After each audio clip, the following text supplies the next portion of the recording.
राधिका बरसाने वाली की जय। श्रीमद् भगवद गीता महात्म्य अध्याय 12। महादेव जी कहते हैं, पार्वती अब तुम गीता के 12वें अध्याय का महात्म्य सुनो। दक्षिण दिशा में कोल्हापुर नाम का एक नगर है जो सब प्रकार के सुखों का आधार है। सिद्ध महात्माओं का वह निवास स्थान है। वहाँ परम शक्ति भगवती महालक्ष्मी की प्रधान पीठ है। सारे देवता उनका सेवन करते हैं। वह पुराण प्रसिद्ध तीर्थ और मोक्ष प्रदान करने वाला नगर है। वहाँ करोड़ों तीर्थ और शिवलिंग हैं। रुद्र गया भी वहीं है। वह विशाल नगर प्रसिद्ध है। एक दिन कोई युवक जो कहीं का राजकुमार था वहाँ आया। उसका शरीर गोरा, नेत्र सुंदर, गर्दन शंख के समान, कंधे मोटे, छाती चौड़ी और भुजाएं बड़ी बड़ी थीं। नगर में प्रवेश करके सब महलों को निहारता हुआ वह भगवती लक्ष्मी के दर्शन के लिए मणिकांड तीर्थ में गया और स्नान कर पितरों का तर्पण किया। फिर महामाया लक्ष्मी को प्रणाम कर भक्ति पूर्वक माँ का सत्वन किया। राजकुमार बोला, जिसके हृदय में असीम दया भरी है, जो सभी कामनाओं को देती हैं तथा अपनी कृपा कटाक्ष से सारे जगत की सृष्टि का पालन करती हैं, संहार करती हैं, जिस शक्ति के सहारे ब्रह्मा सृष्टि करते हैं, भगवान अच्युत पालन करते हैं, भगवान रुद्र विश्व का संहार करते हैं, उस सृष्टि पालन संहार की शक्ति से संपन्न भगवती पराशक्ति का मैं भजन करता हूँ। तुम्हारी परा पश्यंती मध्यमा वेखरी नामक वाणी को मैं नमस्कार करता हूँ। देवी, तुम जगत की रक्षा के लिए अनेक प्रकार के रूप धारण करती हो।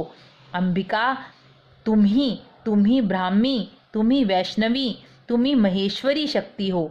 वराही, महालक्ष्मी, नरसिंही, इंद्री, कौमारी, चंडिका, जगत को पवित्र करने वाली जगत माता सावित्री, चंद्रकला, रोहिणी भी तुम ही हो। परमेश्वरी, तुम भक्तों का मनोरथ पूर्ण करने के लिए कल्पलता के समान हो। मुझ पर प्रसन्न हो जाओ। राजकुमार के इस प्रकार स्तुति करने से महामाया लक्ष्मी उन पर प्रसन्न होकर प्रकट होकर बोली, राजकुमार, मैं तुमसे प्रसन्न हूँ। तुम कोई उत्तम वर मांगो। राजपुत्र बोला, माँ, मेरे पिता बृहद्रथ अश्वमेध नामक यज्ञ का अनुष्ठान कर रहे थे, लेकिन देव योग से रोगग्रस्त होकर स्वर्गगामी हो गए।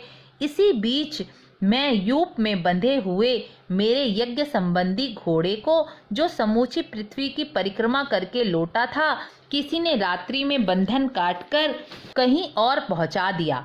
उसकी खोज में मैंने जिन जिन लोगों को भेजा था वह खाली हाथ लौट आए। अब मैं आपकी शरण में आया हूँ। देवी, यदि आप मुझ पर प्रसन्न हैं तो वह यज्ञ का घोड़ा मुझे मिल जाए, ताकि मैं यज्ञ पूरा कर सकूं और अपने पिता के ऋण को उतार सकूं। शरणागत की रक्षा करने वाली जगदम्बा, आप मुझ पर दया करो और ऐसा उपाय करो जिससे मेरा यज्ञ पूर्ण हो। भगवती लक्ष्मी ने कहा, राजकुमार, मेरे मंदिर के दरवाजे पर एक ब्राह्मण रहते हैं जिनका नाम सिद्ध समाधि है। वह मेरी आज्ञा से तुम्हारा सब काम पूरा कर देंगे। महालक्ष्मी के कहे अनुसार राजकुमार सिद्ध समाधि के पास गए और प्रणाम करके चरणों में खड़े हो गए। तब ब्राह्मण ने कहा, तुम्हें माताजी ने भेजा है? अच्छा, देखो, मैं तुम्हारा सारा कार्य सिद्ध करता हूँ। ऐसा कहकर मंत्रवेता ब्राह्मण ने सब देवताओं को वहीं खींचा। सभी देवता उस समय वहां उपस्थित हो गए। तब उन श्रेष्ठ ब्राह्मण ने कहा, देवताओं, इस राजकुमार का घोड़ा जो यज्ञ के लिए निश्चित हो चुका था, रात में देवराज इंद्र ने चुराकर कहीं पहुंचा दिया है। उसे शीघ्र ले आओ। तब देवताओं ने मुनि के कहने पर घोड़ा लाकर दे दिया। यह सब घटना देखकर राजकुमार ब्राह्मण से बोला, आपका यह सामर्थ्य आश्चर्यजनक है। आप ही ऐसा कार्य कर सकते हैं, दूसरा कोई नहीं। आप मेरी प्रार्थना सुने। मेरे पिता ने अश्वमेध यज्ञ प्रारंभ किया था, परंतु देवयोग से रोगग्रस्त होकर मृत्यु को प्राप्त हो गए।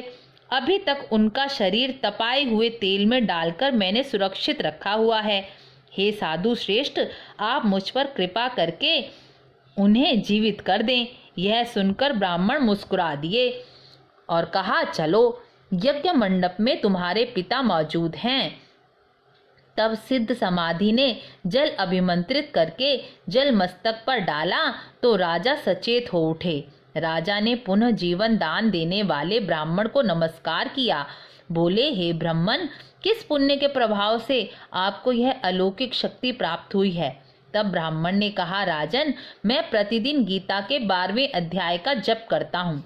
उसी से मुझे ये शक्ति मिली है और इसी से मैंने तुम्हें जीवित किया है। यह सुनकर राजा ने ब्राह्मण से गीता के 12वें अध्याय का अध्ययन किया। उसके महात्म्य से उन सबकी सद्गति हो गई। गीता के 12वें अध्याय के महात्म्य से कई दूसरे जीव भी मोक्ष को प्राप्त हो चुके हैं। राधे राधे।